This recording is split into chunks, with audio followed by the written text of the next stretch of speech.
Magandang gabi po. Mabilis na live lang. Gusto ko lang pakita sa inyo yung mga seatmate ko ngayon.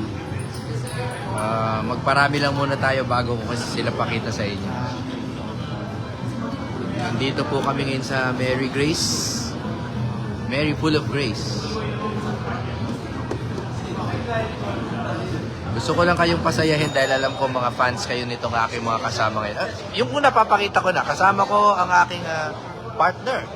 Hello. Si Bobet Torion. Attorney Bobet. Magandang gabi, bayan. Magandang gabi. Pilipinas. Konti pa yung mamaya yan, daan-daan na yan. Patamihin natin. Magandang gabi po sa inyo para sa bayan ito na meeting. May meeting lang po kami. Meron pa kami ibang kasama na, ayan, dumadami na. Baka lang kasi na-miss nyo. Ito, unahin ko na to. Arwa Panay Island Contingent. Kasama po natin si Attorney JB Hindo. Duterte. Mayong gabi sa tanan. Ang Kasama daming natin nanonood, yung mga abogado ng Team DDS. Puro abogado pala to. Oo, mga abogado, no? So, nandito kami kasi meron kaming ibibigay na sulat sa Senado. Hingin natin na maging malinis at patas ang susunod na eleksyon. Kaya, At yung nakaraan, yung nakaraan, yung buklatin natin. sa pamaraan na kailangan dapat magkaroon ng manual counting sa precinct level moving forward. Kasi hindi natin nasisigurado how accurate yung vote counting machine. Oo. Tsaka alam naman natin, lumihis eh. Pumunta sa data center 3. Yeah, maraming violation. Maraming violation. Kaya, Online voting pa. Online voting. Tama. At yung argumento nga namin sa pangunguna ni Atty. Torion, yung batas ay sinasabi dapat manual counting sa precinct level. So that's why dapat masunod yun. And now, yan, marami na kayo. Ang huli nating kasama, ito. Mailap to, bihira nyo makikita to. Pero libo-libo nanonood sa page nito. Oh, patay kayo dyan. Maayong gabi sa tanan, magandang gabi, good evening to everyone, and welcome to Jimmy Bondok Live. Vic Rod. Attorney Vic Rod. Kami po ay nag-uusap-usap kung paano aayusin ang ating electoral process. Ito, si Attorney Bobet Torion, who really, we have to give full credit. Talagang is doing all the brunt work, no? But we also are asking for your help to make an open call sa Senado na panahon na natapusin natin at tuldukan yung tuwing halalan ay meron pong massive disenfranchisement of voters at yung hindi nabibilang ng tama yung boto. Kailangan nating manawagan sa Senado na gawin na ito sa lalong madaling panahon nang hindi naman nila salaulain at nakawin muli ang boto pagdating ng 2020. Tulungan niyo po kami. I-on the spot ko si Attorney Vic ngayon. Attorney Vic, ano palagay mo sa post ng kaibigan, mahal nating kaibigan yan, si Jason sa nag-post ng isang araw, sabi panalo ka daw. Ako, maraming salamat Sa manual recount. Maraming salamat kasamang Jason sa iyong paniniwala. But hanggang doon lang dahil pangit naman, it will be self-serving. Kung sa ating galing. On it. Salamat sa tiwala. Salamat sa kumpiyansa. Mabuhay ka, Jay. Jason sa, mahal ka namin, kaibigan tayo. Vic Rodriguez, Bobet Torion, Ito na, pinirmahan na namin itong aming reiterative letter sa Senado, no? Na kailangan may investigasyon talaga sa this is a reiterative request Yes. for urgent Senate inquiry in aid of legislation sa COMELEC irregularities, sa May 2025 national and local election. Chairman George, trabaho lang. Tayo po. At hindi lang trabaho, no? Paniniwala lamang para po ito sa ating bayan at sa ating sistema. Yes. Okay? So, ano tayo? Let's see who may the best man win. Ganun na lang. Okay.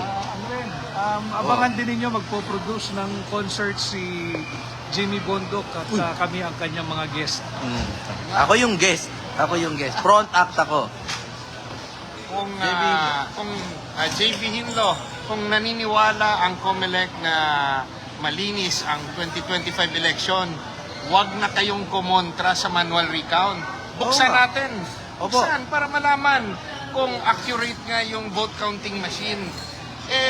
Kung sa tingin nyo malinis ang eleksyon, anong kinakatakutan nyo? Buksan. Gusto namin matalo ulit. Yes, Matatalo kami ulit sa manual recount. Okay lang, pero buksan natin. Buksan natin. Which is, by the way, in the letter of the law, Kasi yan yung nasa batas. so, sa batas naman yung manual ang counting eh. Huwag nyong i-delay. Dapat yung nag-utos na ang Korte Suprema na Sa OSG. sa OSG Na na mag-comment. kung may comment sila sa petition na final for manual counting, wag na kayong mag-comment para tuloy-tuloy na. Total. If they don't comment, of course, legally, they have waived the right to present their Well, kasi evidence. sabi naman nila malinis ang election, ba't pa sila magko-comment?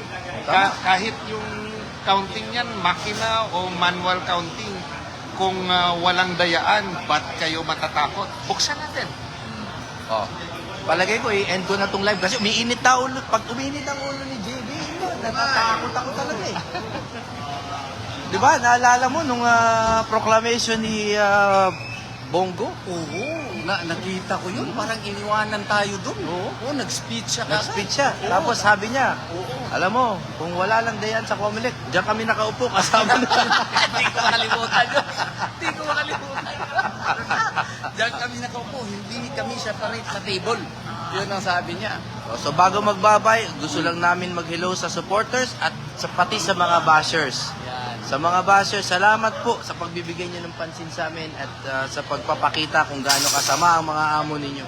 Oh, dapat kulugin din nila yung yung Senado na mag-conduct na ng investigation and aid of legislation. Kasi kailangan talaga ma-implement yung Section 31 ng Republic Act 9369. Yun ang search nyo. Oh, ha? yun. Kailangan kasi nasa batas yun. Nasa batas. Mahirap Section 31. Ito, mahirap ito ituro sa ating mga estudyante sa batas na merong batas tapos hindi i-implementa. Walang batas, di i-implementa Walay balaod. din. Walay balaod. Like for example, yung online voting, wala pang batas. namang batas Tapos yun. inimplementa nila. Kaya para sa kapakanan ng ating bayan. So bago magpaalam, I want you to know na ito Duterte 4 lang muna kami ngayon. Itong Duterte 4 ay strongly endorse them, not for anything, but as good people. Kaya sana po, para sa bayan natin, dumami po sana yung mabubuting tao sa gobyerno. Maraming salamat po. Paalam mula kay Atty. Salamat. Magandang gabi. Vic Rod, JB Hinlo, Maraming salamat. Bobetorion. Attorney Alam mo, tumakbo Bobetorion. ko kaya Senado. Wag na kasi si Pastor, papahinga na siguro after his, Magpaalam tayo kay Pastor, magpaalam tayo. At saka kay Ma'am VP Sara.